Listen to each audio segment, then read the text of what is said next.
Bien-aimés dans le Seigneur, bonjour et bienvenue à notre énième émission, notre énième vidéo que nous postons sur notre chaîne YouTube. Je sais que vous êtes nombreux qui nous suivent. Vraiment merci, que Dieu vous bénisse et continuez toujours à nous suivre. N'oubliez pas de liker si c'est pour la première fois. N'oubliez pas de partager et il faut rester suivre jusqu'à la fin pour comprendre de quoi allons-nous parler. Car les témoins de Jéhovah disent Jésus-Christ est une créature. Et c'est vrai. Les amis encore, les gnostiques, eux, disent que Jésus est un esprit. Et c'est vrai, nous allons les découvrir tout à l'heure. Il faut toujours rester branché, suivre jusqu'à la fin, partager, liker et s'abonner. Ça va vous aider à ne pas rater notre prochaine vidéo quand nous allons poster. Aujourd'hui, nous allons lire dans un livre Colossiens, chapitre 1er, verset 16. Prions le Seigneur. Père, nous voulons parler de toi. Jésus, tu es notre Créateur. Laisse-nous, Père, t'aimer et t'aimer encore. Nous voulons parler de toi. Parle-nous et merci de ta parole que tu nous inspires. Au nom de Jésus, nous avons prié. Amen. Voilà. Je suis Joseph de Gaulle, comme vous voyez la mentionné en bas. Alors, je vous ai dit, nous allons lire un verset, la lettre que Paul a écrite aux Colossiens, au chapitre 1er, verset 16. C'est quoi? Il dit quoi? Il dit, je lis dans la version Louis II, il dit ceci. Car en lui ont été créées toutes ces choses qui sont dans les cieux et sur la terre, les visibles et les invisibles, trône, dignité, domination, autorité. Tout a été créé par lui et pour lui. Il est avant toute chose et toute chose subsiste en lui. Ça, c'est le verset 17. Alléluia. Le faux docteur utilise le verset 15. Surtout, je peux lire le verset 15. Il est l'image du Dieu invisible, le premier-né de toute la création.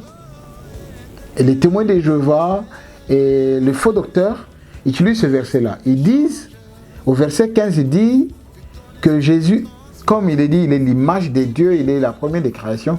Pour eux, ça veut dire que Jésus a été créé. Non, je vous confirme que Jésus n'a pas été créé. Je disais ainsi que le faux docteur utilise le verset 15 pour renseigner que le Seigneur Jésus-Christ était une créature. L'erreur peut souvent se réfuter par le passage même de l'Écriture que les hérétiques emploie. Car au verset 16, spécifie de façon irréfutable que le Christ n'est pas une créature, mais le Créateur lui-même. Nous venons de lire là. Il dit, tout a été fait, tout a été créé par lui et pour lui. Dans ce verset, nous apprenons que toutes ces choses, tout l'univers des choses ont été créés non seulement par lui, mais en lui et pour lui. Alléluia. Chacune de ces prépositions contient une pensée différente. Tout d'abord, nous apprenons que qu'en lui ont été créées toutes ces choses. Ce mot souligne que le pouvoir de créer était en Jésus. Il est l'architecte. Ensuite, nous lisons que tout a été créé par lui. Et ce mot souligne également qu'il est la personne de la divinité par qui l'acte créateur a été réalisé. De plus, on est toujours au verset 16, et on va s'arrêter au verset 16. C'est sur ce verset que moi je suis en train de marteler. De plus, tout a été créé pour lui. Il est celui pour qui toutes ces choses ont été créées, le but de la création. Donc Jésus-Christ est le but même de la création. Paul insiste beaucoup sur le fait que toutes ces choses ont été créées en Christ, qu'elles soient dans les cieux ou sur la terre. Ce qui ne laisse aucune possibilité de prétendre que bien qu'il ait créé certaines choses, il était lui-même l'originalement créé. Jésus n'a pas été créé. L'apôtre Paul nous le montre. L'apôtre affirme ensuite que le Seigneur a créé toutes choses visibles et invisibles. Il n'est pas nécessaire d'expliquer l'adjectif visible, mais il est probable qu'en employant invisible, l'apôtre Paul savait pertinemment qu'il veillerait notre curiosité. Il poursuit donc en expliquant ce qu'il entend par choses invisibles. Elles comprennent le trône, dignité, domination et autorité. Nous sommes sûrs que ces termes désignent les êtres angéliques, bien qu'il nous soit impossible de distinguer les différents rangs de ces êtres intelligents.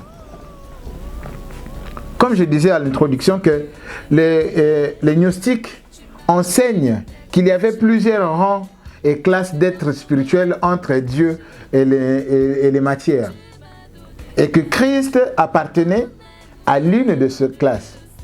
De nos jours, les spirites, ceux-là qui se disent spirites, affirment que Jésus-Christ est un esprit parvenu à la 6e sphère. Les témoins de Jéhovah, aujourd'hui, disent qu'avant la venue sur terre de notre Seigneur Jésus-Christ, il était un ange créé qui n'était autre que l'ange Michael, ou l'archange Michael.